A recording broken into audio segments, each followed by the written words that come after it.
Bonjour à tous et à toutes, nous sommes sur Twitch, sur YouTube et sur toutes les plateformes de podcast. Nous sommes le 14 juillet 2023, il me semble qu'il y a quelque chose aujourd'hui.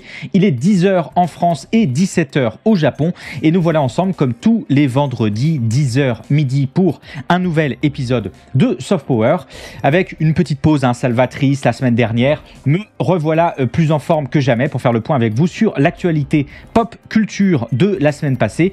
Comme à l'accoutumée, on va brasser conditions de production, conditions de diffusion, conditions de réception de ces œuvres qui décidément ont beaucoup de choses à dire de nous et de notre monde. Si vous découvrez Soft Power avec ce numéro, vous inquiétez pas si vous entendez parler de monstres géants, d'intelligence artificielle générative ou de Keanu Reeves. Ça, c'est un petit peu les marottes de l'émission. Et une autre marotte, en voici une, puisque vous entendrez en fond tout le long de l'émission des extraits de bandes originales de dessins animés japonais, histoire de mettre un nom sur des compositeurs et des compositrices encore bien trop peu souvent connus du grand public. Alors, cette semaine, les gens dans Soft Power, on va se pencher sur l'avenir de la franchise Godzilla avec l'annonce d'un nouveau film, monstrueusement baptisé Godzilla Minus One, prévu pour la fin de l'année et qui nous en dit pas mal sur la volonté de continuer à internationaliser le roi des monstres. Et en plus, ça fera le pont avec la discussion qu'on a pu avoir il y a 2 semaines avec Marvin et Vincent d'Autoculture précisément à ce sujet-là. Vous inquiétez pas, le podcast et la VOD arrivent, j'essaie de faire ça bien. On va rester dans le domaine du cinéma pour parler de Barbie, qui à quelques jours de sa sortie s'est vu toper une belle interdiction de diffusion sur certains territoires asiatiques. On va parler aussi de l'adaptation en format animé du brillant manga Pluto de Naoki Urasawa, un projet intéressant à plus d'un titre, on verra ça. On va voguer du côté du jeu vidéo pour parler d'un côté de sa conservation avec une récente étude sur la question qui fait pas mal froid dans le dos.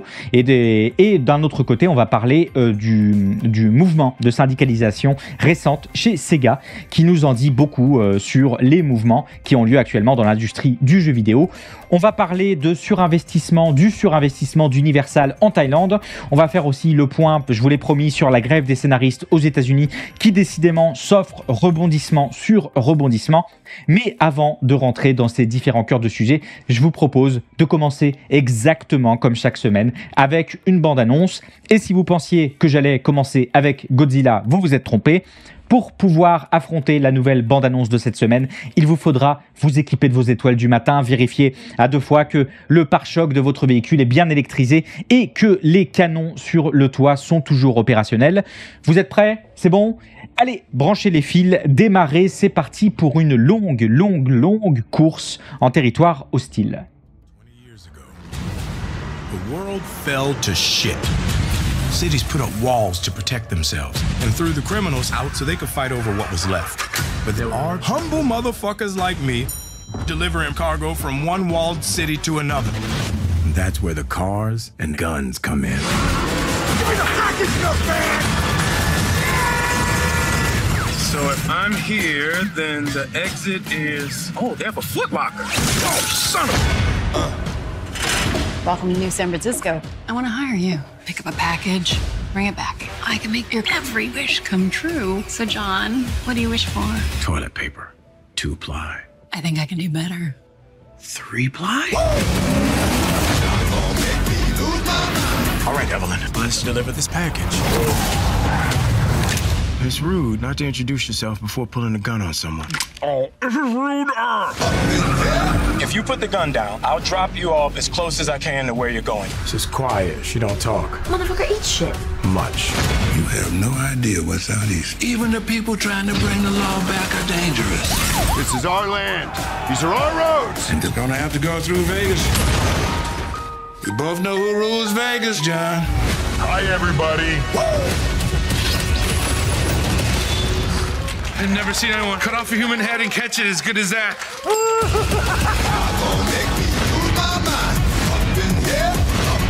This is gonna be fun. Peekaboo.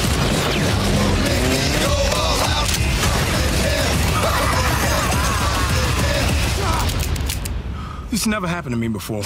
Really? Yeah. Oh, man. Oh my God, it's DMV. What's down the red line? No, please! Cool. Screams. On en parlait déjà il y a quelques semaines dans Soft Power, au détour d'un teaser qui avait été montré pendant l'événement jeux vidéo Summer Game Fest du mois dernier.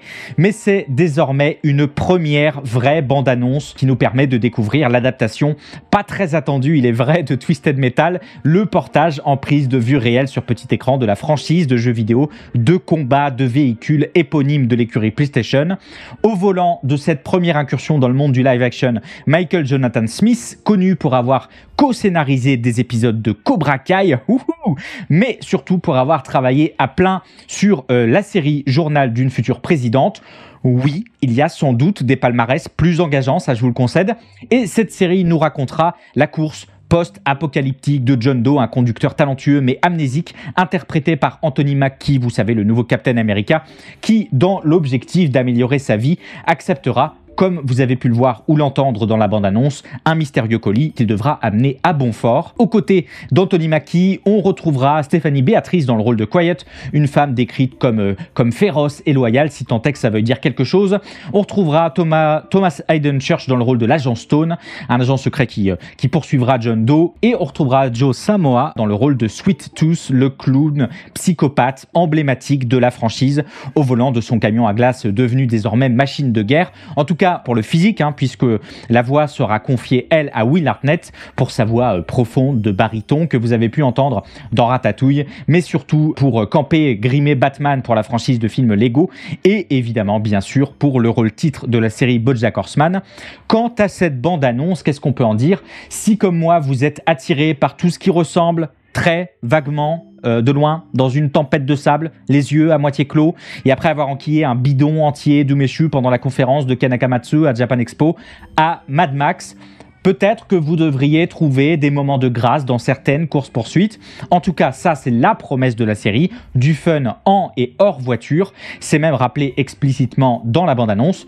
Bande-annonce dont les premières images laissent à penser qu'on part peut-être pas sur un 5 étoiles halluciné, avec ces blagues pas très finaudes filmées à la shaky cam, sans doute pour exprimer la tension ressentie par les scénaristes du fait de leurs conditions de travail, je ne sais pas, et la moitié des cadres totalement bouffés par Anthony Mackie, dont la simple présence au casting fait instantanément perdre 10 points à Gryffondor. Mais que voulez-vous, un esprit simple dans un corps douteux comme le mien est rapidement convaincu d'y laisser sa chance. Mais si je vous reparle de Twisted Metal aujourd'hui, c'est surtout parce que ce projet d'adaptation audiovisuelle d'une franchise PlayStation me paraît totalement prototypique de la stratégie de la marque depuis bien des années, face à un Nintendo hégémonique dans son secteur et un Microsoft dont la stratégie ces dernières années consiste à construire un modèle de destruction, reconstruction de valeur à la Netflix. Sony, dans sa branche PlayStation, s'est structuré ces dernières années autour de ses grandes franchises, désormais estampillées premium. Comprenez des jeux solo très narratifs, très coûteux, aux orientations très marquées et aux fondations désormais bien rodées, qui amènent très régulièrement les jeux PlayStation Studios, les jeux faits maison, à être des mastodontes techniques, critiques, commerciaux, marketing, quand ils ne topent pas directement le prix de jeu de l'année, comme ce fut le cas ces dernières années pour le jeu God of War et pour Last of Us 2, et afin de maintenir sur le long terme l'existence de ces différents jeux devenus désormais des marques, dans un monde vidéoludique où la lenteur des productions d'un tel niveau a tendance à faire oublier leur existence auprès du grand public. PlayStation a pris le tournant il y a quelques années du grand écran, mais aussi du petit, dans l'objectif de la constitution d'un grand transmédia PlayStation. Les franchises seront désormais partout, en jeux vidéo, bien sûr, sur console PlayStation, mais aussi désormais sur PC quelques années après, et désormais au cinéma également, et sur plateforme de streaming, avec le lancement en 2019 de PlayStation Productions, dont la mission principale est la coordination entre les différents départements de l'audiovisuel et les studios de développement de jeux vidéo de PlayStation Studios, d'où le film Uncharted, sorti en février de l'année dernière, avec Tom Holland, et probablement avec une équipe de scénaristes et de metteurs en scène en sous-effectif, vu le résultat. D'où Gran Turismo, dont on a déjà parlé ici et dont la sortie est prévue pour cet été. D'où l'adaptation que j'attends beaucoup trop de Ghost of Tsushima, réalisée par Chad Stahelski derrière John Wick. Filez un rôle à Keanu Reeves, s'il vous plaît. Il a déjà joué des samouraïs japonais, c'est bon, ça passe. S'il vous plaît, mais aussi d'où les projets Days Gone, Gravity Rush en prévision pour le cinéma, mais aussi histoire d'être absolument partout, God of War chez Amazon Prime, Horizon chez Netflix et récemment sorti Last of Us chez HBO pour le petit écran. Last of Us qui a eu son petit succès critique et son succès d'audience qui sied particulièrement bien à la volonté de fabriquer une imagerie premium des franchises Sony. Pas de bol, c'est raté pour Uncharted. Et précisément pour ce Twisted Metal, donc pour le service de streaming Peacock, après avoir longtemps été pensé pour un film réalisé par Brian Tyler, co-réalisateur de Ghost Rider Spirit of Vengeance. Donc non, en série ça ira très très bien. Et puisque justement ça ira très bien comme ça, Twisted Metal, pour celles et ceux qui sont intéressés, la série avec Anthony Mackie, j'ai besoin de le redire pour l'exorciser, ce sera dans 2 semaines, le 27, sur Peacock, pour 10 épisodes d'une durée de 30 minutes chacun, en espérant qu'à l'arrivée, seule la tôle sera froissée. Moi5.com, c'est une association de loi 1901 à but non lucratif. On a fondé cette association en 2003. Grâce à cet espace, nous avons enfin la possibilité de stocker, de ranger, de trier les centaines, voire milliers de machines que nous possédons. Les machines, les périphériques, les logiciels, etc. Tout ce qui fait la richesse même du domaine de l'histoire de l'informatique et des jeux vidéo. Ce coin-là est Est-ce qu'on se ferait pas une petite partie d'un vieux jeu vidéo là tout de suite, là tous et toutes ensemble, ça vous dit? Eh bien peut-être qu'il faudra le faire assez rapidement puisqu'on a appris cette semaine, suite à une étude menée par la Video Game History Foundation, que seulement 13%, attention les gens, 13% des jeux créés avant 2010 étaient encore disponibles dans le commerce. 13 pauvres %. Pour mener à bien son étude, la Video Game History Foundation, une organisation travaillant à la préservation du jeu vidéo comme une forme d'art culturellement significative, avait examiné 4000 jeux vidéo sortis aux USA avant 2010, avec un focus tout particulier porté au Commodore 64, à la Game Boy et à la PlayStation 2. Et le résultat est sans appel. Pour chaque remake, remaster, reboot des jeux The Elder Scrolls Skyrim ou Final Fantasy VII, c'est des milliers de jeux qui disparaissent des radars et souvent définitivement. Kelsey Lewin de la Video Game History Foundation nous demande à l'appui de son étude d'imaginer un monde où la seule façon de regarder Titanic serait de trouver une vieille cassette VHS usagée et d'entretenir son propre équipement vintage afin de pouvoir regarder le film. Et l'exemple du cinéma, il n'est pas tout à fait pris au hasard par ailleurs, puisque cette conservation catastrophique du jeu vidéo rappelle celle des films muets dont on a conservé aujourd'hui que 14% des productions, et rappelle aussi les enregistrements audio, la conservation des enregistrements audio pré-Seconde Guerre mondiale dont on estime aujourd'hui la conservation à moins de 10%. Cette comparaison, elle me semble d'autant plus pertinente qu'elle est la conséquence de problèmes similaires, de défis techniques, bien sûr, a fortiori que le portage d'un jeu sur de nouvelles consoles se chiffre rapidement à plusieurs centaines de milliers de dollars, mais aussi des problèmes, évidemment, vous vous en doutez, de droits d'auteur. L'étude cite notamment l'exemple de No One Lives Forever, un jeu de tir à la première personne développé par Monolith Productions, sorti en 2000, qui parodiait, pour ceux qui s'en souviennent, les aventures de James Bond. No One Lives Forever, dont les 3 titulaires de droit ne savent même pas eux-mêmes ce qu'ils possèdent exactement. Quand on n'a pas un problème à 18 bandes, carrément, à la GoldenEye, ce jeu culte de 1997 qu'on a tous fait ensemble, etc., dont les 6 détenteurs de droits sont carrément répartis pour une partie d'entre eux entre différents consoliers. Je vous laisse imaginer un petit peu le bordel que ça doit être pour produire des remakes et des remasters ou simplement pour essayer de conserver cette licence. Un gloubi-boulga juridique qui empêche certains jeux historiquement populaires, qui sont pourtant encore les rares réédités aujourd'hui sur des plateformes modernes, de survivre un peu plus longtemps. Et cette étude, elle tombe à point nommé dans le sens où elle est l'exact reflet de son époque, une époque où les plateformes de streaming sont reines dans tous les mauvais sens du terme. Rappelez-vous qu'on avait dégagé ces dernières semaines dans Software une grande tendance au resserrage de ces plateformes autour de certaines propriétés intellectuelles, ce qui avait entraîné l'élimination pure et simple de centaines et de centaines de productions sur HBO Max, sur Disney+, sans assurance aucune d'y avoir de nouveau accès un jour, et permettant au passage de ne plus payer les créateurs et les créatrices de ces contenus, ça fait pas de mal de le rappeler. Et de la même façon, on peut penser côté jeux vidéo à des services comme le Game Pass chez Xbox, au PlayStation Plus et PlayStation, au Nintendo Switch Online chez Nintendo, où on observe aussi ce turnover d'entrée et de sortie de jeux vidéo pour des questions de contrôle de taille de catalogue, pour des questions de droits d'auteur évidemment, mais aussi pour des des questions d'avantages fiscaux, ce qui participe à ce grand flou autour de la conservation de ces œuvres. Une conservation des œuvres que la Video Game History Foundation appelle de ses voeux en plaidant notamment en faveur de la mise à disposition de jeux dans des bibliothèques et dans d'autres archives officielles immédiatement disponibles. Ça a l'air bien, hein ? Ce serait une bien chouette initiative si certains studios ne réprouvaient pas au passage ce procédé, puisqu'ils le voient comme une porte ouverte sur le piratage. Malin, les gars, hein, c'est vrai que s'il n'y a plus de jeux à pirater, il n'y a plus de piratage. Mission accomplie. Rang S, bien sûr. Et pourtant, cette conservation des œuvres me semble aujourd'hui d'autant plus essentielle qu'elle permet de préserver le patrimoine culturel et artistique de l'humanité, qu'elle témoigne de la diversité des expressions, des imaginaires, des sensibilités à travers le temps, à travers l'espace, qu'elle renforce le dialogue interculturel, qu'elle vient en soutien des industries culturelles et créatives, qu'elle favorise évidemment la transmission des savoirs, des compétences et des valeurs aux générations futures qui peuvent ainsi s'inspirer de ces œuvres, s'instruire et se divertir évidemment en souhaitant et en espérant aussi un petit peu que des services soient le plus rapidement et durablement mis en place et soutenu par des politiques publiques de conservation du patrimoine. Et cette étude permet, je crois, de mettre un petit coup de pression à des institutions qui bien souvent s'empressent un peu trop vite de vanter les moyens mis en œuvre à la conservation du jeu vidéo. En tout cas, bon courage à celles et ceux qui œuvrent à la résolution de ce problème majeur de conservation de la culture. Le chemin, lui, me semble encore bien long, exempt de raccourcis. Et puis en plus, je crois que quelqu'un a mis le mode difficile. 刑事さん、あれは事故なんかじゃない。被害者はこの部屋の住人ベルナルド・ランケ42歳、人間です。まさか2つの事件の犯人が同一人物だというのか。犯人は私が探します。モンブランのような頑丈なロボットをバラバラにすることなど人間には不可能です。ロボットは人を殺さない。我々がそう作ったからだ。俺たちは進化してると思わないか。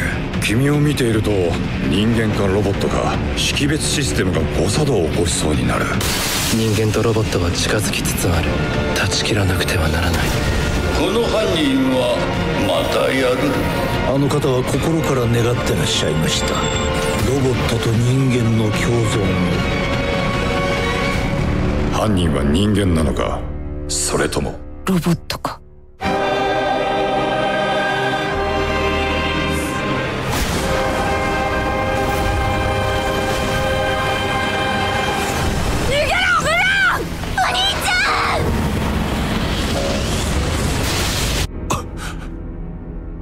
さっきの人、わからなかった。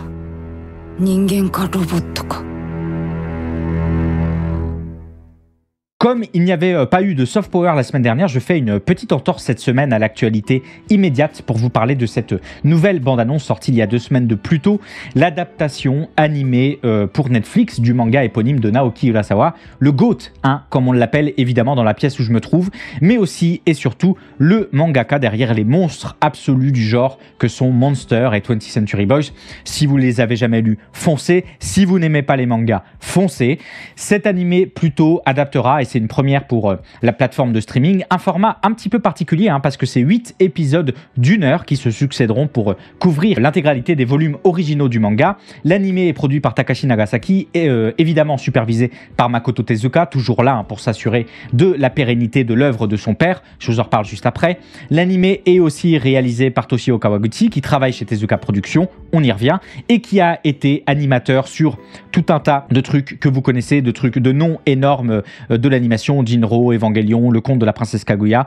Toshio Kawaguchi, dont Pluto est la première vraie œuvre en tant que réalisateur, et la bande originale est confiée à Yugo Kanno. Ça va être plutôt mortel. Plutôt, vous l'avez, nickel. Et pour bien comprendre ce que vous allez voir à l'écran, il faut bien comprendre le cas un petit peu particulier de Pluto, le manga. Je vous fais un topo très rapide. Dans la diégèse d'un autre manga publié en 1952 par le dit père du manga, Osamu Tezuka, Astro, le petit robot, que j'imagine vous connaissez quand même au moins de nom. Le protagoniste Astro est censé être né le 7 avril 2003. Dans la vraie vie, des vrais gens véritables, en 2003, les ayants droit de Tezuka, ils étaient un petit peu comme ça, en train de se gratter la tête pour commémorer la naissance d'Astro, avec notamment la production d'un nouvel animé annoncé à l'époque, mais aussi surtout d'un manga tout à fait particulier, plutôt une demande de Naoki Urasawa lui-même, qui a un petit peu forcé la main aux ayants droit pour imposer son œuvre, a fortiori que reprendre une œuvre de Tezuka à l'époque, c'était une première, plutôt un manga qui réadapte l'une des histoires d'Astro, le petit robot, intitulé Le robot le plus fort du monde, où un robot baptisé plutôt se met en tête de devenir le robot le plus fort du monde. J'ai l'impression qu'il y a un lien avec le titre. Il faudra faire le lien, je vais faire le lien. Sauf que 2003, c'est plus 1952 et que Urasawa décide à la fois d'apposer à l'œuvre de Tezuka sa patte et son temps. Exit l'optimisme d'Astro, le petit robot. Naoki Urasawa s'est associé, comme pour 20th Century Boys, au producteur Takashi Nagasaki, pour créer un drame de science-fiction à suspense se déroulant dans un futur proche où les humains et les robots performants coexistent parfaitement. Astro n'est plus le protagoniste au profit de Gizhito, un robot détective en dépression qui va se voir confier une enquête importante, découvrir qui assassine les uns après les autres les robots les plus puissants de la planète. Une œuvre beaucoup moins lumineuse que celle dont elle s'inspire, avec en toile de fond une critique de la guerre d'Irak, une œuvre qui explore les questions de l'identité, de la conscience, de la nature de l'humanité, qui questionne l'intelligence artificielle, qui voyage à travers des thématiques de justice, de vengeance, de guerre, de responsabilité. Une œuvre dense, riche, dont les 8 tomes se sont vendus à plus de 10 millions d'exemplaires, et une œuvre qui avait reçu 3 demi-tonnes de prix, dont le 9e Grand Prix du manga Tezuka et le 41e Nebula pour la division bande dessinée. Et c'est cette œuvre-ci qu'on va retrouver cette année chez Netflix en version animée, qui continue de creuser son trou, si ce n'est pour devenir si ce n'est la plateforme de référence de l'animation japonaise. On en avait déjà parlé ici, donc je vous renvoie aux précédents Soft Power. Plutôt qu'on pourra donc retrouver cette fois sous cette forme animée de 8 épisodes d'1 heure, à raison d'un épisode par volume. Le tout animé par le très récent studio M2. Là aussi, il y a des enjeux. 3e studio fondé par Masao Maruyama, après les studios Madhouse et Mappa. C'est pas rien, studio M2 qui a tout approuvé et où on a envie de tout prouver. Et vu les premières images de cette bande-annonce, ça ressemble déjà à un grand oui. Et c'est à ce titre que plutôt l'animé se retrouve au carrefour de plusieurs stratégies en parallèle, celle de Tezuka Productions, celle du studio M2, celle de Netflix. Et personnellement, pour revenir à quelque chose de plus terre à terre, cet animé est largement dans mon top 5 de mes plus grosses attentes de cette année. Les 4 autres places étant évidemment bloquées, si jamais Keanu Reeves annonce des trucs. Et si, comme moi, vous avez hâte de découvrir ou de redécouvrir l'œuvre d'Urasawa, mais en version animée cette fois-ci, ce sera diffusé sur Netflix à partir du 26 octobre 2023. Je regarde mon conducteur, c'est ça. Et on verra à ce moment-là si on a affaire à l'animé le plus fort du monde, ou en tout cas à l'animé le plus fort de cette année. Je vous pose une question. À quoi va donc ressembler le paysage musical mondial d'ici 10 ans?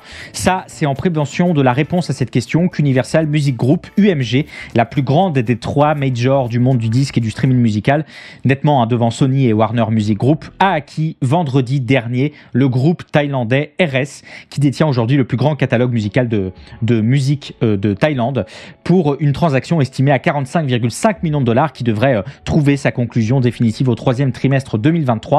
En s'offrant, RS Group, Universal se retrouve surtout avec un beau catalogue de 960 artistes, parmi lesquels Lydia Sarunaddin, la princesse du R&B thaïlandais avec ses quasi 1 million d'abonnés sur YouTube, mais aussi le duo Danbim ou encore le groupe de rock Stone Metal Fire, dont je vous recommande le titre Muamnim pour vous mettre le pied à l'étrier. Mais Universal se retrouve aussi à la tête de la production de séries télévisées et d'émissions de variété en Thaïlande, dans un objectif clair, renforcer sa présence dans le pays et en Asie tout entière. Parce que selon le Global Music Report 2022 de la Fédération internationale de l'industrie phonographique, la Thaïlande a vu son secteur musical grimper de 20% en 2022, dépassant pour la première fois les 100 millions de dollars. Et cette acquisition de RS Group, elle est d'autant plus édifiante, il me semble, qu'elle fait suite à l'accord qui avait été signé il y a 1 an avec le label thaïlandais Hype Train Group, dont Universal devenait alors le distributeur exclusif, mais aussi au lancement de Lyra, un girls band thaïlandais dont le titre éponyme est vraiment sympa, mais je vous le diffuse pas pour des raisons de droit d'auteur, parce que c'est toujours un peu compliqué. C'est quand même beaucoup de la K-pop jusque dans les processus de production, mais c'est quand même très sympa. Surachaitet Chostisak, le PDG de RS Public Co, se félicite bien sûr de l'acquisition. Je le cite: nous sommes ravis nous sommes ravis de nous associer à UMG afin d'élargir les opportunités pour la musique thaïlandaise sur le marché international. Il jouera également un rôle important dans la conduite du soft power thaïlandais et marquera le premier tremplin pour de futurs projets et de futures entreprises. Sauf que tout ça, les gens, cette acquisition, le centrage sur le marché thaïlandais, c'est l'arbre qui masque la forêt, c'est que la pointe émergée de l'iceberg. Si on creuse un petit peu le rapport annuel d'UMG de 2022 à destination des investisseurs, on se rend compte, en réalité, que la répartition du chiffre d'affaires de la musique enregistrée dans le monde n'est pas forcément là où on s'attend le plus, en tout cas pas dans un second temps. Je vous explique. Dans un premier temps, le rapport de 2022 pointe assez classiquement une expansion du marché canado-américain, plus 12,4 points en 8 ans, amenant aujourd'hui UMG à constater que 50% de son chiffre d'affaires, 50% de la plus grande major du monde, il faut imaginer ce que c'est, provient d'Amérique du Nord, ce qui est évidemment absolument colossal et qui témoigne une fois encore de l'extrême hégémonie de la production américaine. On apprend également que l'Europe est en perte de vitesse avec une chute assez spectaculaire de 13,04 points en 8 ans et plus ou moins une stagnation de l'Asie qui a seulement pris 1,7 points sur la même période. Sauf que là, les gens, il y a un truc, ou plutôt il y a des trucs. D'abord, il y a la symbolique. UMG a franchi pour la première fois la barre des 1 milliard d'euros de revenus déclarés de la musique enregistrée en Asie. Mais surtout, si on met les doigts dans le dernier rapport mondial justement de la musique de la Fédération internationale de l'industrie phonographique, on se rend compte qu'en 2022, l'Asie a vu une augmentation 3 fois plus forte de ses revenus liés à la musique enregistrée que l'Amérique du Nord. Parce que le Japon, évidemment, je le rappelle, deuxième industrie du monde, mais aussi parce que la Chine, qui avec ses 28,4% en glissement annuel de prix supplémentaires, s'est hissé illico presto dans le top 5 des marchés mondiaux, en sortant tranquillement la France, cocorico, du prestigieux podium. Et à côté de ça, on retrouve désormais l'Inde, la Corée du Sud et désormais la Thaïlande en puissance musicale qui compte. Une dynamique confirmée par Sony Music en mai dernier, qui pointait déjà du doigt la croissance annuelle nettement supérieure de l'Asie sur l'Amérique du Nord avec ses 3,1 milliards de dollars de revenus de gros dans l'industrie du disque en 2022, d'où vous commencez à comprendre maintenant l'acquisition de RS Group en Thaïlande par UMG, mais aussi l'acquisition en septembre dernier d'une participation majoritaire dans la société indienne de musique, pour répondre à Top 7 94 dans le chat, dans la société TM Ventures, et le lancement de Capitol Records en Chine, un nouveau label de première ligne axé sur la signature et le développement de nouveaux talents de la musique chinoise. Et vous vous souvenez, on avait parlé il y a quelques semaines de l'application coréenne Weverse, il y a 3 semaines il me semble, sorte de réseau social nouvelle génération articulé autour de vos artistes préférés et où vous pouvez quasiment tout faire, et qui avait signé en priorité un accord Weverse pour y inscrire ses artistes? Non, pas les Snorky, non. UMG, évidemment, de la suite dans les idées et de la suite dans le porte-monnaie. Bref, on n'est pas encore à un niveau de bascule de l'hégémonie américaine dans le monde de la musique, mais alors que ça semblait totalement impensable il y a encore quelques années, on assiste depuis quelques temps à un panachage de soft power culturel à travers le monde qui contribue progressivement, lentement, mais sûrement à redessiner la carte du monde. Et il est bien difficile, les gens, de savoir de quoi sera chanté demain. That we have been in business with are treating us. I cannot believe it, quite frankly. How far apart we are on so many things. How they plead poverty, that they're losing money left and right when giving hundreds of millions of dollars to their CEOs.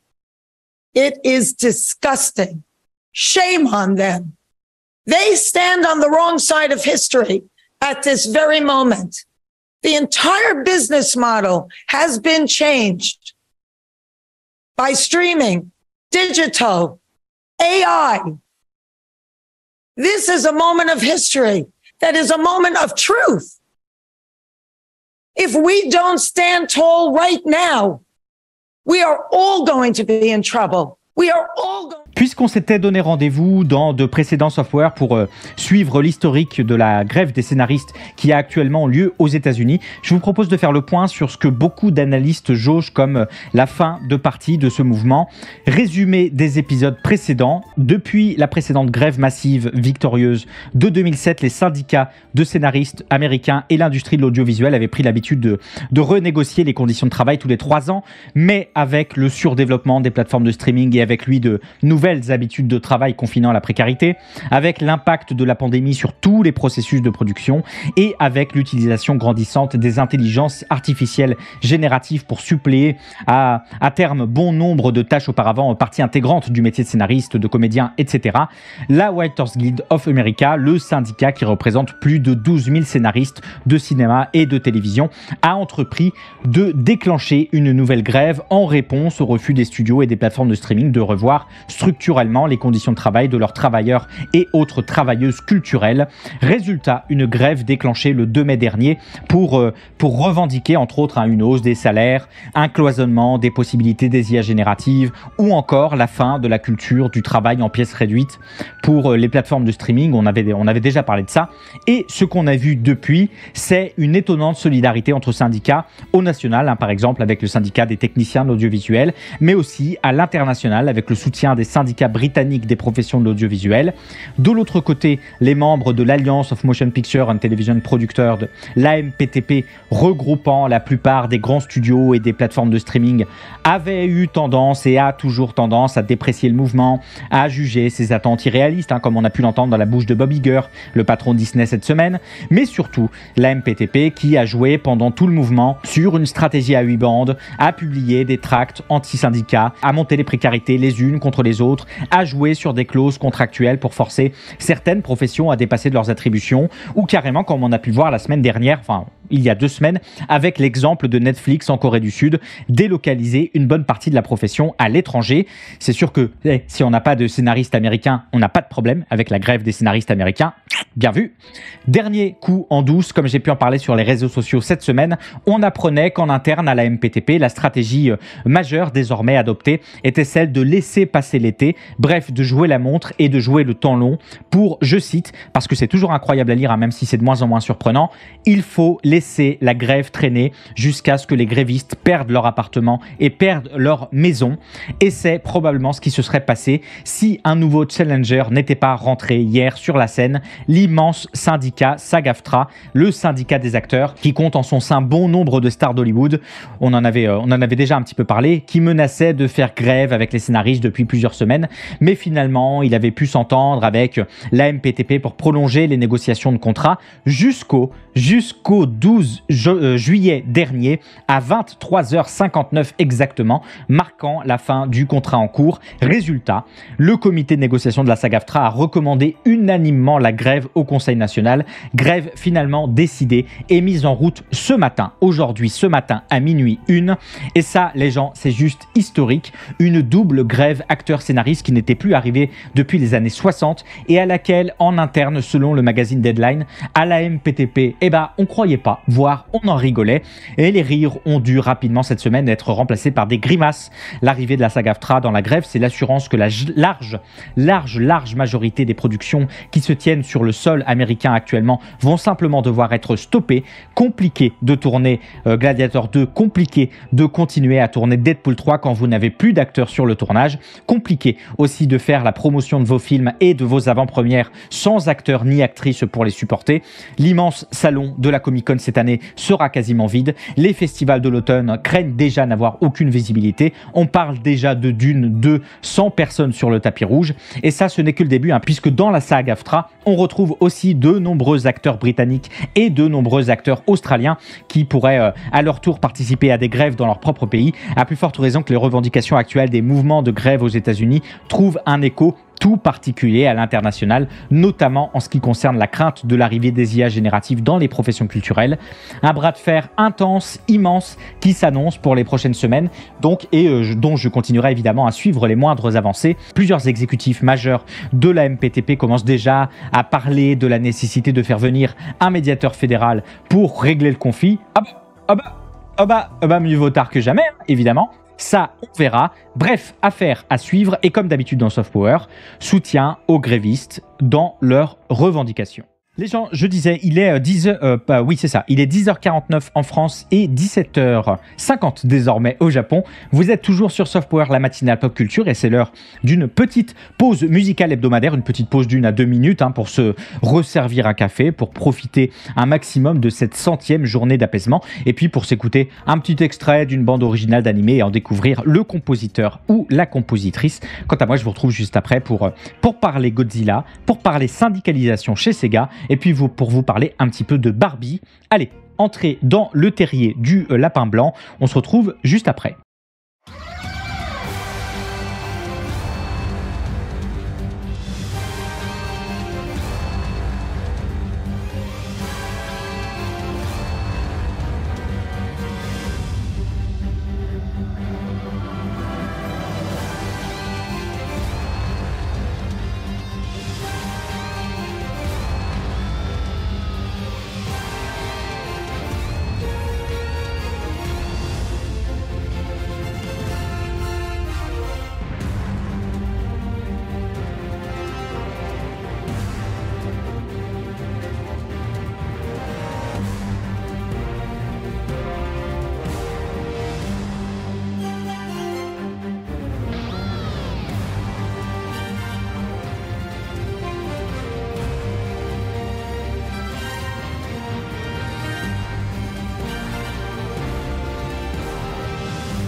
Vous êtes toujours dans l'émission Soft Power, la matinale pop culture du vendredi 10h midi. Si l'émission vous plaît, je vous invite à envisager de me soutenir financièrement en passant par la page Patreon, dont le lien est dans la description des podcasts et de la VOD ou sur le chat maintenant pour celles et ceux qui suivent l'émission en direct. Je le rappelle à chaque fois parce que c'est important, un soutien financier de quelle taille que ce soit, c'est un pas de plus pour me permettre d'envisager à moyen et à long terme la pérennité de l'émission pour ces prochaines années en la professionnalisant, en la diversifiant, etc., etc. Il n'y a que votre soutien financier qui pourrait me le permettre parce que là, je suis déjà quasiment au maximum de ce que je peux faire. Si vous préférez vous tourner vers un petit sub ou claquer votre Prime sur la chaîne Twitch, ça aide aussi, même si le ratio est un petit peu plus défavorable pour vous comme pour moi. Pour celles et ceux qui viennent de débarquer en live et qui souhaiteraient rattraper les premières news, vous pouvez retrouver également l'émission en format podcast sur Spotify, sur Apple Podcasts, sur Google Podcasts, sur Deezer.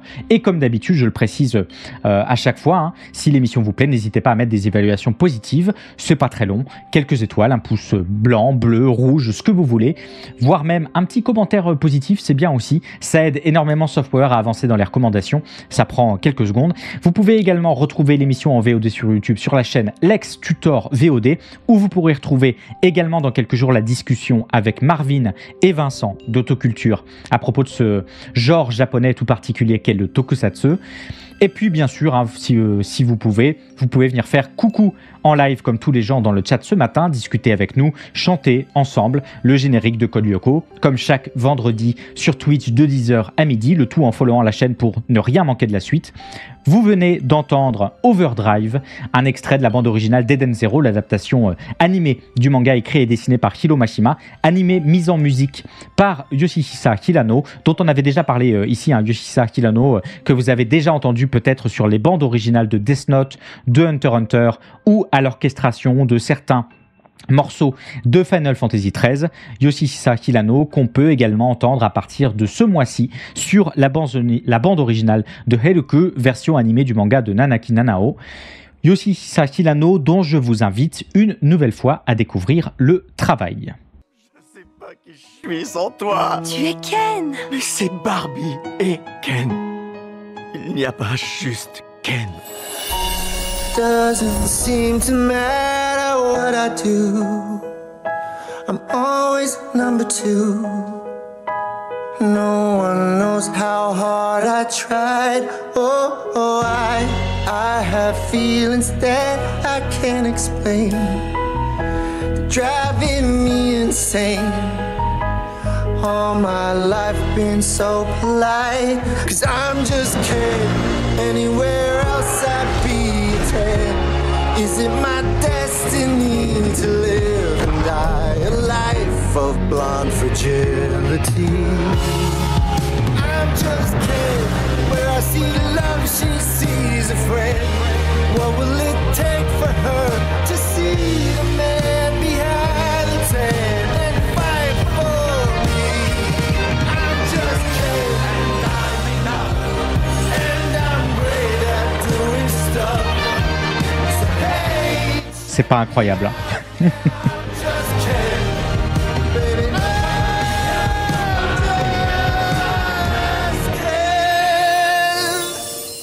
J-5 avant la sortie du film Barbie de Greta Gerwig, réalisatrice de Lady Bird et des filles du Dr March, dans les salles françaises. Le film, dont on avait évoqué le nom ici à plusieurs reprises, mettra donc en scène, comme vous avez pu le voir, Margot Robbie dans le rôle de Barbie en chair, en os et en rose, qui va accompagner de Ken, interprété par Ryan Gosling, comme vous avez pu le voir ou l'entendre à l'instant, quitter le monde parfait de Barbieland pour découvrir le monde réel et le secret de la vraie vie véritable.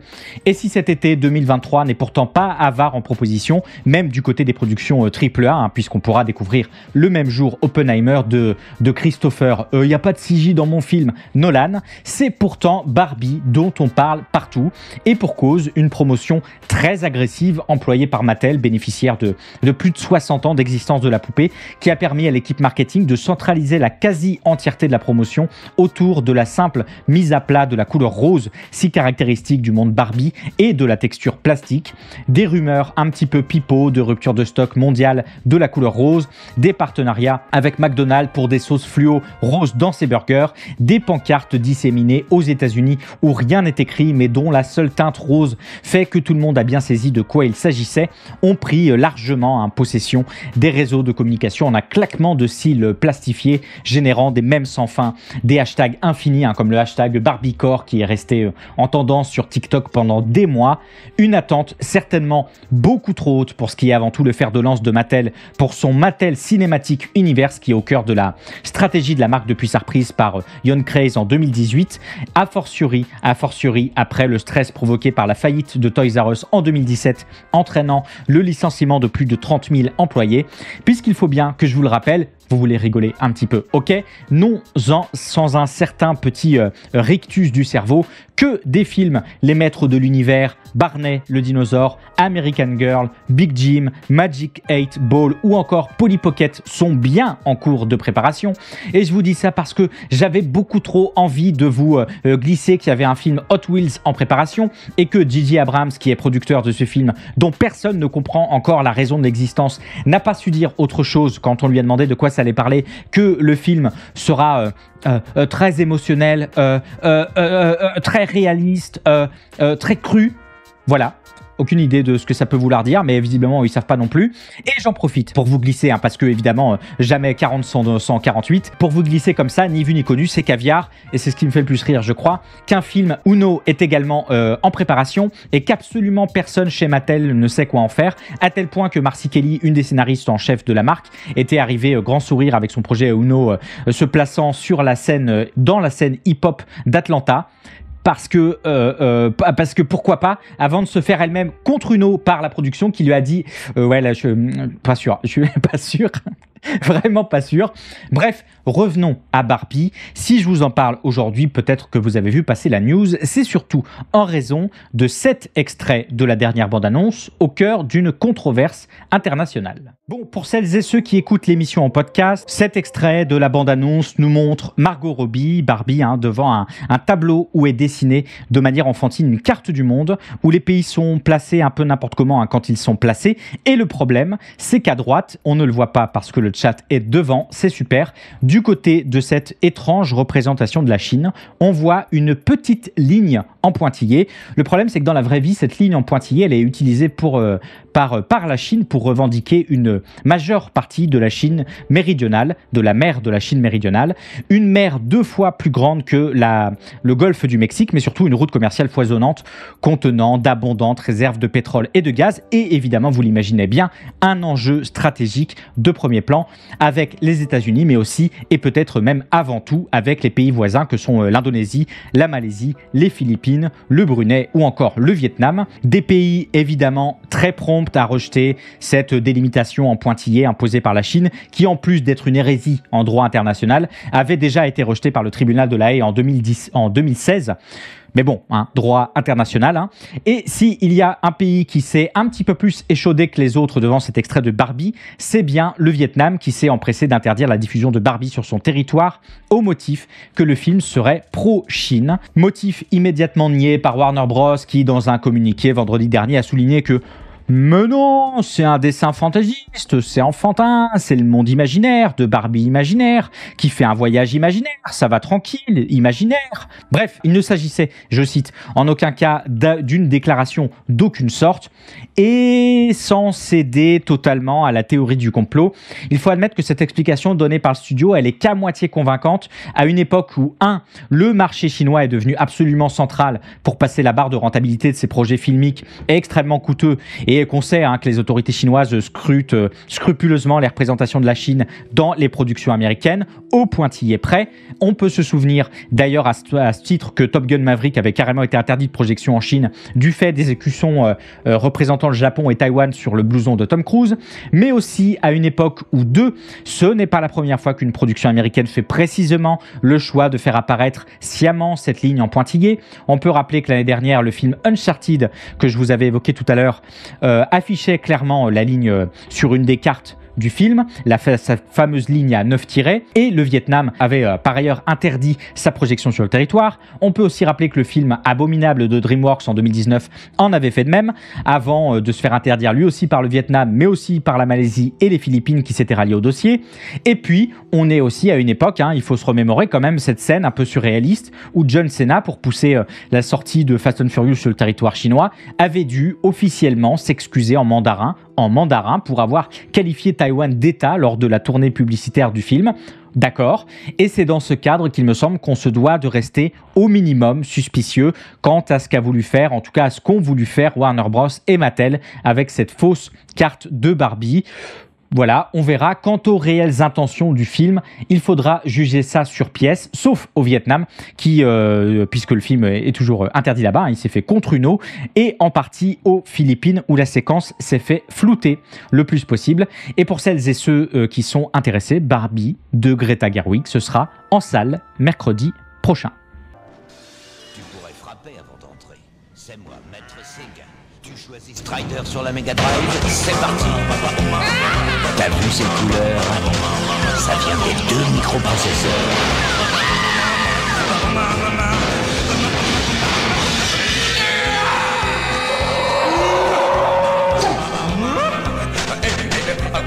Tu crois que Super Monaco c'est plus facile? Ça va le son stéréo?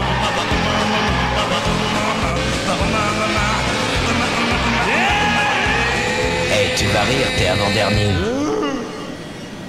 Sega, c'est plus fort que toi.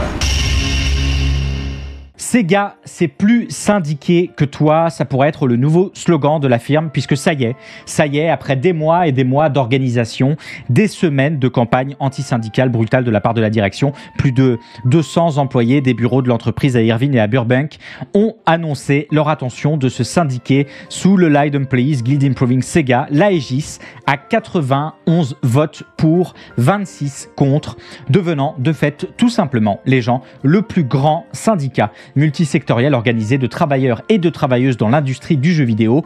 Multisectoriel, puisqu'on retrouve des personnes du marketing, des personnes de la localisation, de l'assurance qualité, des opérations de développement produit, etc.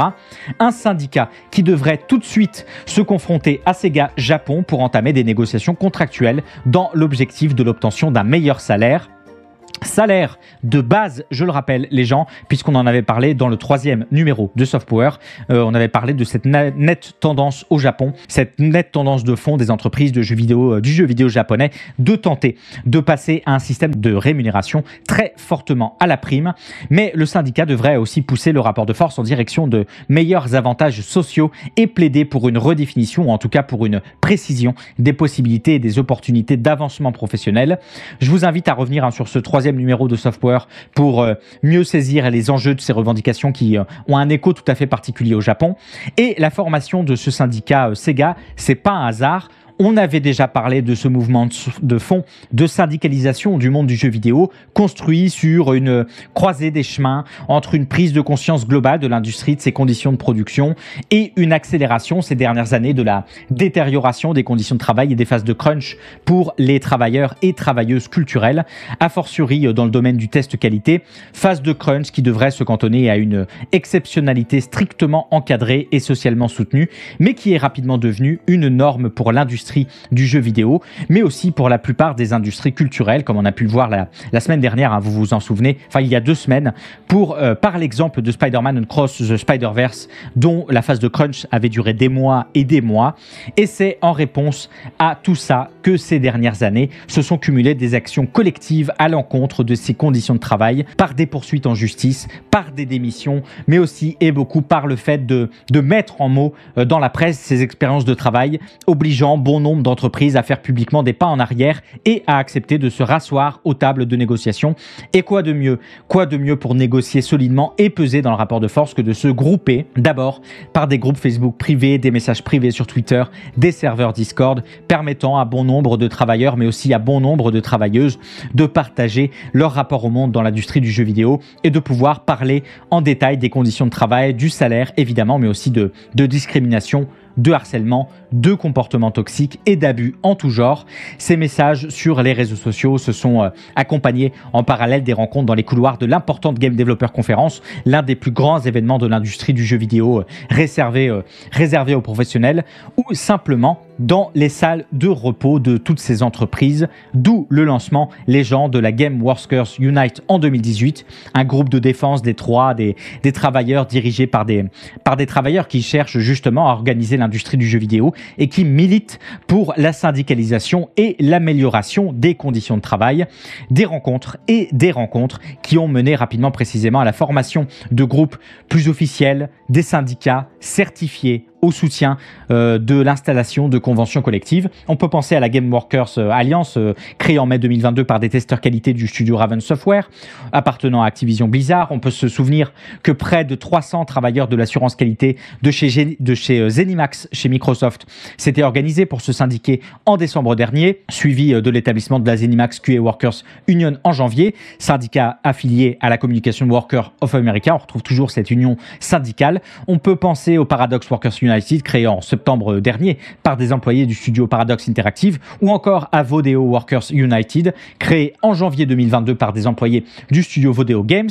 Et désormais, on pourra penser les gens à cette Allied Employees Guild Improving Sega, cette AEGIS qui participe de ce grand mouvement de syndicalisation de l'industrie du jeu vidéo, un mouvement dont beaucoup de travailleurs et de travailleuses espèrent qu'il arrive à terme à ce qu'on peut voir actuellement avec les grèves des scénaristes aux États-Unis à une énorme union de syndicats et de corps de métiers, permettant ainsi de s'approcher de ce qu'on peut voir avec le fait que là, le syndicat des acteurs ait rejoint celui des scénaristes à l'heure de la grève, cette grève historique, avec des unions syndicales extrêmement efficaces pour mener des négociations auprès des plateformes et des studios. Courage aux travailleurs et aux travailleuses de chez Sega qui devront probablement faire face, comme beaucoup d'autres avant eux et avant elles, à des résistances, à des pressions implicites et explicites, à des réprimandes, à des arguments antisyndicaux, voire à des licenciements ciblés, comme on a pu en voir malheureusement beaucoup ces derniers temps et comme on a pu en voir cette semaine chez Google. Mais c'est précisément ces groupements qui peuvent donner de l'air frais à ces travailleurs et à ces travailleuses, mais surtout leur permettre de reprendre leur place dans les différents rapports de force auxquels ils seront confrontés. Cette fois, littéralement et plus que jamais, le jeu en vaut la chandelle. Mohamed Saman, membre d'Aegis, a déclaré lors de la création officielle du syndicat que désormais, je le cite, nous aurons notre mot à dire dans la détermination des conditions de travail et serons désormais en mesure de garantir à nos employés la sécurité de l'emploi et les conditions de travail qu'ils méritent.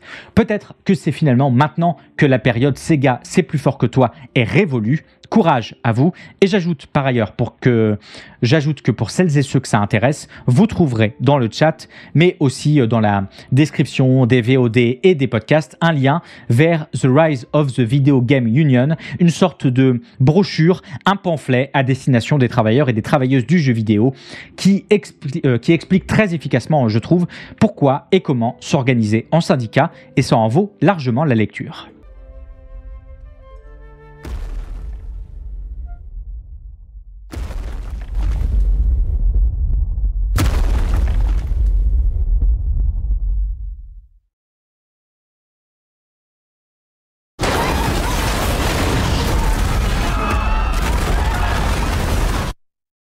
Godzilla -1. Tremblez. Le roi des monstres est de retour pour un nouveau film japonais, Godzilla, le premier depuis 7 ans, 7 longues années depuis Shin Godzilla de Hideaki Anno en 2016, qui s'était offert le luxe d'être à la fois un succès critique et un succès commercial. À la barre de ce nouveau Godzilla sobrement baptisé Godzilla -1, on retrouve Takashi Yamazaki, réalisateur de Always, Crépuscule, Sur la troisième rue, mais surtout de films d'animation, Lupin the Third en 2019 et Doraemon et moi, troisième plus gros succès japonais de 2014 au Japon. Takashi Yamazaki qui faisait du pied depuis des années à la franchise Godzilla avec des mentions dans ses propres films ou en ayant œuvré à la création d'une attraction Godzilla pour le parc Sebuyen à Tokorozawa. Takashi Yamazaki dont on nous promotionne déjà qu'il est au four et au moulin puisqu'il a écrit, réalisé, superviser les effets spéciaux de ce nouveau Godzilla. Une façon, sans doute, de faire écho aux critiques positives que Shin Godzilla, le précédent film, avait reçues du fait d'avoir été entièrement drivé par Hideaki Anno. Et si cette bande-annonce en dévoile encore assez peu, on sait déjà que le film se déroulera dans un Japon d'après-guerre, une première pour la franchise, et une façon de trancher aussi avec Shin Godzilla qui se passait à notre époque. Un Japon d'après-guerre, donc, qui a perdu, nous dit Takashi Yamazaki, tout espoir, et où la figure de Godzilla ajoutera du désespoir au désespoir, le fameux -1, -1, pour personnifier cette peur qui s'avance sur le pays. Un Godzilla qu'on entreaperçoit dans la bande-annonce et qui s'annonce au moins aussi massif et écrasant que la bande-annonce est courte. Et si je vous parle de ce film aujourd'hui, au-delà du fait qu'évidemment à sa sortie, je serai en salle et qu'évidemment ça a l'air de tout défoncer, au sens propre comme au sens figuré par ailleurs, vous connaissez mon intérêt pour les gros monstres, ça ne change pas. C'est aussi parce que ce film rend assez transparent la stratégie de la Toho, un des plus grands studios japonais et dépositaire des droits de Godzilla pour les années à venir.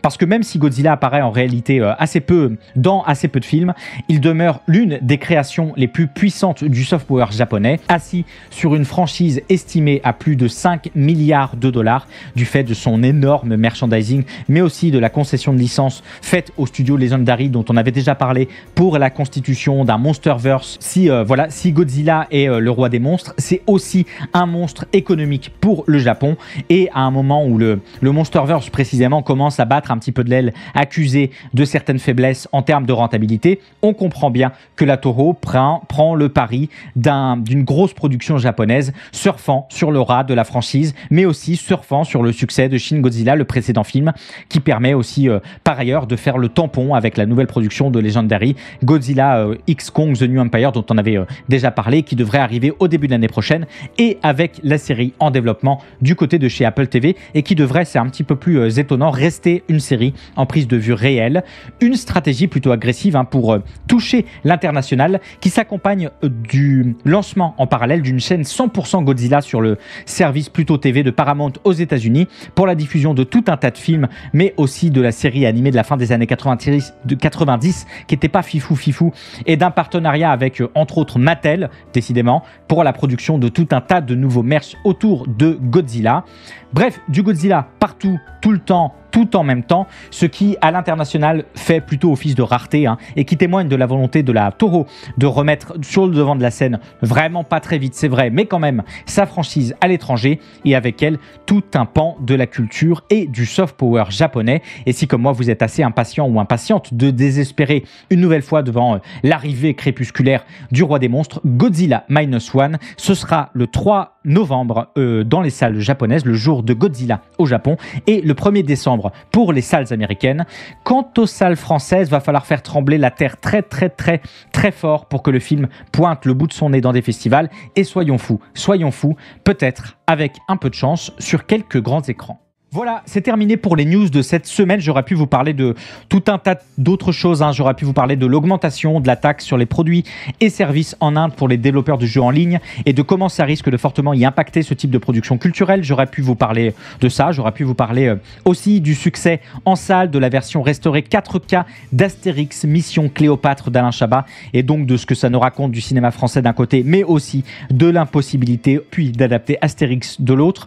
J'aurais pu aborder l'annulation du concert d'Isia à Marc-en-Barbeul après avoir critiqué Emmanuel Macron sur scène, qui pousse aujourd'hui plusieurs festivaliers notamment à prendre position en critique ou au soutien d'Isia, en tout cas force à elle. J'aurais pu vous parler de la bande-annonce du film Napoléon par Ridley Scott avec Joaquin Phoenix, mais beaucoup de gens très compétents l'ont fait bien mieux que je l'aurais fait, donc je vous invite à aller voir ce qu'ils font. J'aurais pu vous parler du film polémique Sound of Freedom, très corrélé au mouvement QAnon, et qui réalise un sacré succès en salle pour le plaisir de beaucoup trop de monde, il me semble. J'aurais pu aussi vous dire que le créateur de Sonic le Hérisson, Yuji Naka, venait d'être condamné à une amende et à de la prison avec sursis pour délit d'initié, parce que la justice, elle, n'a pas failli attendre. Si vous avez la ref, vous avez définitivement mon âge. J'aurais pu également traiter ce nouveau rapport de Nico Partners qui nous indique que les femmes représentent 37% des joueurs de jeux vidéo en Asie, et que ce nombre est en constante augmentation. J'aurais pu vous parler avec des étoiles dans les yeux de la quasi-confirmation de 2 suites pour le film Battle Angel Alita de Robert Rodriguez. Oui, moi j'ai aimé, film adaptant l'œuvre culte Gammu de Yukito Kishiro. J'aurais pu vous parler de quoi d'autre? J'aurais pu vous parler également du biopic de Bob Marley, One Love, qui vient de se dévoiler pour la première fois dans une bande-annonce et qui nous rappelle une bonne partie du contexte tendu qui a permis l'émergence d'une figure classique de la pop culture. J'aurais pu vous parler du fait que Sarah Silverman s'était placée à la tête d'une class action aux États-Unis pour atteinte aux droits d'auteur de ChatGPT. Ce genre d'affaire va évidemment se multiplier dans les mois à venir, mais je vais m'arrêter là pour cette semaine parce qu'il y avait déjà beaucoup à dire, et je vous propose de passer directement aux recommandations de l'émission. BTS a subi pas mal de racisme à l'international, surtout ces dernières années, par des grandes chaînes télé ou radio. Par exemple, dernièrement, c'est un animateur de télé espagnol qui a critiqué J-Hope en prononçant le mot flippy japonés, qui se traduit directement par monstre japonais. Mais en espagnol, elle peut être aussi traduite par japonais bizarre. Et c'est pas mieux. Dans les deux cas, c'est une insulte raciste dont le but est de se tromper exprès de nationalité sans rechercher. Alors évidemment, je tiens à le préciser, ce gars a pris beaucoup de haine. Et c'est le cas de beaucoup dans cette partie. Donc s'il vous plaît, je compte sur vous pour pas jouer au con et ne pas insulter. Le but est de remettre... Les gens, est-ce que vous connaissez le format iceberg? Ce type de vidéo qui présente des informations sur un sujet donné en allant du plus connu au plus obscur, en utilisant l'analogie précisément de la partie visible et la partie immergée d'un iceberg. Par exemple, une vidéo sur l'iceberg de Mario pourrait commencer par des faits un peu triviaux sur le personnage du jeu vidéo. Vous saviez que les champignons, ils avaient la forme de champignons, les Goombas, là, ils avaient la forme, on pouvait leur sauter dessus, super. Pour descendre progressivement vers des théories, des secrets, des glitches et des creepypastas liés à l'univers de Mario. Un format que moi j'aime beaucoup, beaucoup. En France, on a notamment les icebergs de Feldup qui creusent YouTube ou TikTok pour nous en ressortir le plus sordide. Mais que diriez-vous d'attaquer un iceberg sur l'immense groupe coréen BTS? C'est ce que nous propose en tout cas cette semaine la chaîne Drinkpop qui revient pour cette première partie d'un triptyque d'iceberg autour du groupe coréen. Pour l'instant, en surface, la vidéo est remplie d'anecdotes sur le groupe, du plus ok en ce qui concerne par exemple le choix des noms des membres du groupe, au plus énervé de la surface de l'iceberg avec le traitement du groupe à l'étranger ou leur rapport avec des fans beaucoup trop fans. La vidéo reprend la structure et l'habillage visuel sonore assez classique des icebergs. Ça se regarde très bien, même comme moi, vous y connaissez que dalle en BTS ou en K-pop. Et au contraire, justement, on y apprend tout un tas de choses. Très curieux de voir les parties 2 et 3 et de découvrir le reste de la chaîne qui a l'air très chouette. L'iceberg de BTS, 100% expliqué, partie 1 sur 3, c'est sur la chaîne Drinkpop que ça se passe. Mais ma prochaine question, c'est comment t'es perçu dans ton propre pays? Est-ce qu'au Japon, on te reconnaît partout dans la rue? Est-ce que t'es une superstar? Ou est-ce qu'au contraire, peut-être que les Japonais te voient un peu comme quelqu'un de bizarre? Ou comment ça se passe? Je pense que ce que je fais est probablement considéré comme étrange au Japon. Je pense que parmi les Japonais, on me trouve un peu bizarre. En fait, je suis peut-être pas si célèbre que ça. À l'époque d'Incroyable Talent, ou quand je suis devenu viral sur Twitter, j'étais pas si connu que ça au Japon. Depuis que j'ai commencé à utiliser TikTok, peut-être que je le suis un peu plus, mais certains Japonais... Est-ce que vous connaissez Kevin Tran du Rire Jaune? Évidemment que oui, il a 5,5 millions d'abonnés sur sa chaîne. Vous savez que dans Soft Power, je préfère privilégier les toutes petites chaînes pour faire découvrir des créateurs et des créatrices et essayer de leur donner de la force. Mais cette semaine, je ne pouvais pas ne pas vous présenter l'interview réalisée par Kevin Tran de Mister Uexa, ce youtubeur japonais aux millions d'abonnés qui fait des vidéos humoristiques où il utilise son corps nu et des objets pour réaliser des tours de magie avec des nappes et qui est devenu en quelques années un morceau de la culture internet, a fortiori après s'être fait connaître dans différentes variantes nationales de la France, a un incroyable talent. Dans cette interview, Mister Uexa revient sur la jeunesse de son projet, son rapport à la célébrité et questionne même celle-ci dans le cadre du Japon. Une interview feel good avec en prime 2-3 tours réalisés pour l'occasion. C'est évidemment immanquable si vous suivez un petit peu l'histoire de la culture internet.